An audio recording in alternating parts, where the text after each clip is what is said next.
There's something I want to clear up for you to avoid any confusion when you're learning piano online. We use the term chord inversion a lot, but there's actually a difference between when we name the overall chord a chord inversion, which is the real meaning, and when we just use the shape of a basic inversion position as a way to play a chord. Let me explain exactly what I mean.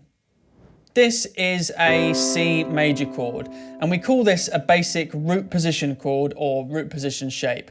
The note C, which is the root of the chord, is on the bottom, and then we have one of each of the other notes above it. And importantly, they're in order and they're close together, as opposed to, for example, maybe having the E up here. Now, if I play a C down here, this is still a regular C major chord. I've just added another root note C in my left hand. The important thing about playing a regular chord is that the root of the chord, C in this case, is the lowest note. A C major chord implies that the note C should be on the bottom. If you are playing an F major chord, F should be on the bottom. If you're playing an A minor chord, A should be on the bottom, and so on. But the thing to remember about chords is that once you know the notes in a chord, there's tons of great ways that you can arrange them. The piano gives us this whole range to play with, and as long as you're just playing C's, E's and G's, we'd still just call it a C major chord. But importantly, the note C, or the root of whichever chord you're playing, has to be on the bottom. And we can play the chord above however we like, as long as we're just using the notes from that chord. Anyway, let's go back again to this root position here. If I now move the note C from the bottom to the top, I've just switched that C for that one. You might already know that we call this a C major first inversion.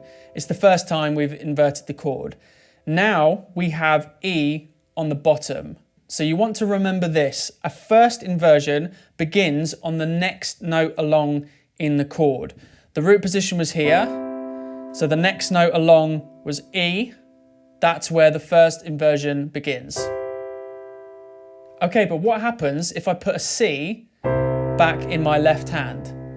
Well, I still have this first inversion position in my right hand, but we mustn't call the actual overall chord a C major first inversion now. Remember what I said before. If the note C is the lowest note, then the overall chord is just a regular C major. I'm using that most basic first inversion position in my right hand, which has an E on the bottom, if you just look at that position, and I'm just using that as a way to play the chord up here. Because there's loads of ways to play a chord, but that's not the overall picture. We have to account for any other notes happening as well when we actually describe the overall chord. When we're describing the harmony, what the chord is, it doesn't make any difference to that which hand or which fingers you happen to be playing the notes with. So even if the overall chord isn't actually a first inversion, just saying that I'm using a first inversion position in my right hand can be a really useful thing. Those kinds of positions we use all the time to play piano. So giving them a name and a label can help us learn them and memorize them and recognize them more easily. I usually try my best in all my videos to specifically say first inversion position or shape when I'm talking about that. Sometimes I do hear other people describing the actual chord as a first inversion when it's not.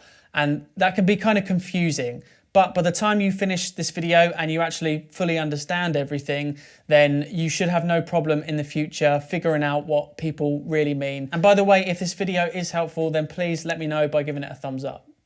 Okay, so what does it mean then for an actual chord, the overall chord, to be a first inversion? Well, this was just a normal C major chord. Remember, C is the low note. But if I changed my left hand and played E instead, well, now this chord is called a C major in first inversion. We're using a different note from the chord as the bass note instead, and that has a big impact on the sound of the chord. It's a really important common thing that we do, so that's why it gets its own name. In our basic first inversion position we looked at already, remember the next note along, E, was on the bottom. So as long as we have E as the low note, the overall chord is now a C major first inversion. My right hand is playing a root position shape, which we can describe like that by itself to help us if that's specifically the position we're trying to remember to use for our right hand in a song, for example. But the actual chord should be named a C major first inversion. So a first inversion of any type of chord begins on the next note along in the chord from the root. And to find the next note along, you just have to play the chord in root position to start with. With our basic chords, like major chords and minor chords, and some others too, we have a root, a third, and a fifth. So we can say that first inversion chords begin on the third being the next note along. In a C minor chord, E flat is the third, so E flat would have to be the lowest note. It's a minor third, but it's still a kind of third. Or in an F major chord, the third is an A, the fifth is a C, so we would begin the chord from the A instead of the usual F. There's actually another way to describe this C major first inversion chord, and really this is more commonly used nowadays. We can call it a C over E, or a C/E. It's a C major chord over the top of an E in the bass instead of the usual C.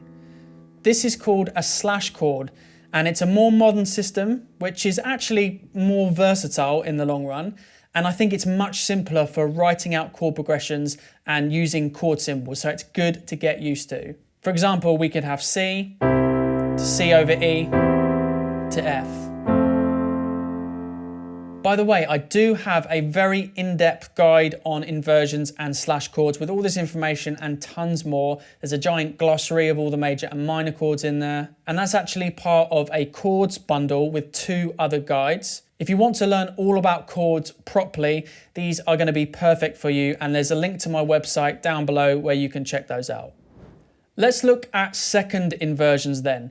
If this was a root position C major chord, which starts from the root C, a first inversion started on the next note along, E.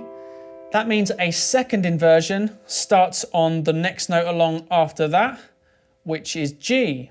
You can see from our original root position chord, I've just played those 2 up here. This is our most basic second inversion position, and that has the G on the bottom. Remember, we can label the 3 notes in a major chord or a minor chord as a root, third, and fifth. So that means we can say that any major chord or minor chord or augmented or diminished chord, for the second inversion, we begin on the fifth. So this is a C major second inversion. But if I play the C underneath in my left hand, it's not. The overall chord is still just a regular C major. I just happen to be using the second inversion shape in my right hand as a way to play the chord. But if I have the G as the lowest note, the fifth of the chord is the bass note, then we can describe the actual chord as a C major second inversion. And if I have that G here, I can play the rest of the chord however I like above it. So here, for example, my right hand is playing a first inversion position, but the chord is actually a second inversion because it has that fifth in the bass. And to use the slash chord notation, we'd simply call this a C over G. Remember, chord symbols don't tell you exactly how to play a chord. You'd need to use proper music notation to do that. It tells you to play a C major chord somehow over the top of a G in the bass, C over G. It just specifies what the low note needs to be, and you can do the rest of it however you like. So that's the difference. When the overall chord is an inversion, you need to have the correct bass note. Usually it would be the root, but a first inversion uses the next note along in the chord instead, and a second inversion uses the next note after that. Now, if you added a seventh to any of these chords, then they would have 4 notes. So we can also have a third inversion then, which would begin on the 7th. Remember, it might not actually be you playing the bass note. You might be playing in a band where a bass player has the low note, so you would have to account for that as well when describing the chord. That's the proper meaning of a chord inversion, but piano players very often just refer to a position we're using to play a chord as an inversion, because that position just by itself looks like one. It helps us describe it, and labeling common things we use, common shapes, helps us learn and become familiar with them. But when you do that, the overall chord may or may not be an inversion. To know that and to name the chord properly, you have to account for all the notes being played, whether that's by you or people playing other instruments. And in particular, you need to pay close attention to the bass note. I hope that was helpful. Let me know in the comments if it was. Next up, you should watch this video, which is about how chords like diminished and augmented chords, which you may think sound weird on their own, can actually sound amazing when used in the context of a song, and that's why you should learn them. Thanks for watching.